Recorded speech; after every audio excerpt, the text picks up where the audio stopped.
L'Afrique est un continent qui a subi les plus grandes humiliations de l'histoire. Depuis plusieurs siècles, la situation de l'homme noir en Afrique n'a fait que s'empirer.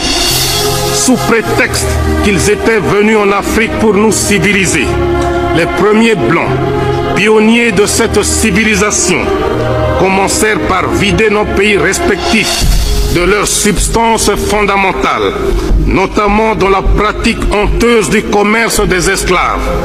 Et déjà à cette époque, les chefs de file étaient des Portugais.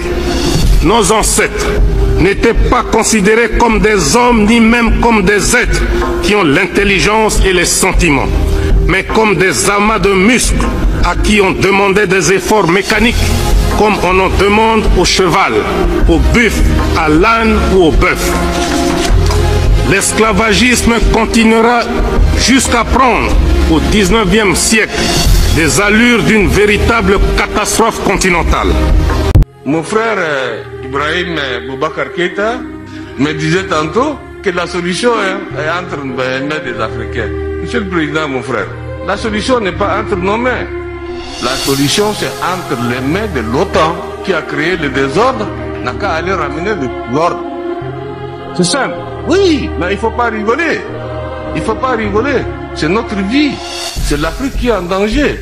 C'est l'Afrique qui est en danger. Les Nations Unies qui ont donné le quitus sont responsables aussi. Aucune armée africaine ne peut aller détruire en Libye les terroristes. Je ne dis pas le peuple libyen. Les populations libyennes, quelles que soient leurs origines, quelle que soit leur idéologie, peuvent dialoguer et trouver une solution. Mais là où le bas blesse, comment peut-on négocier ou dialoguer avec les intégristes, avec les fondamentalistes? C'est impossible, il n'y a pas de dialogue. Comme ils l'ont fait pour faire partir Gaddafi, pour assassiner Gaddafi, aller assassiner aussi les terroristes là-bas. Ici en Afrique, nous avons jugé nécessaire de nous mettre ensemble, surtout au Sahel, parce que nous ne pourrons rien faire sans union. Ce qui a mené donc à la création de l'Alliance des États du Sahel, une alliance de défense a priori, mais qui évoluera vers une alliance économique et bien plus. L'AES est un espace qui est aujourd'hui victime de terrorisme barbare, violent. Mais aujourd'hui, nous avons compris et les peuples ont compris qu'il faille s'unir.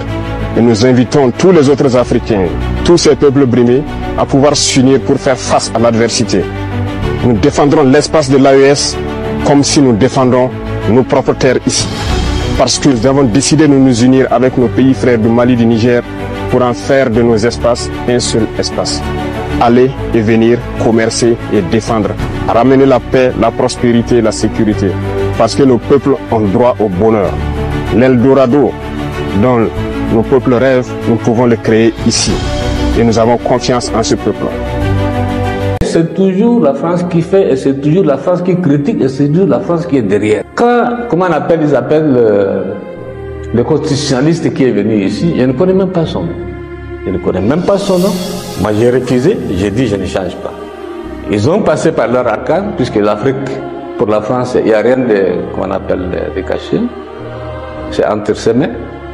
À passer par les uns et les autres, ils ont changé la Constitution. Donc, ce que vous dites clairement, c'est pas Déby qui a changé la Constitution. Ce que vous dites clairement, c'est que c'est Paris qui vous a forcé la main pour rester au pouvoir. C'est la France. Qui vous a dit de continuer. Bien sûr.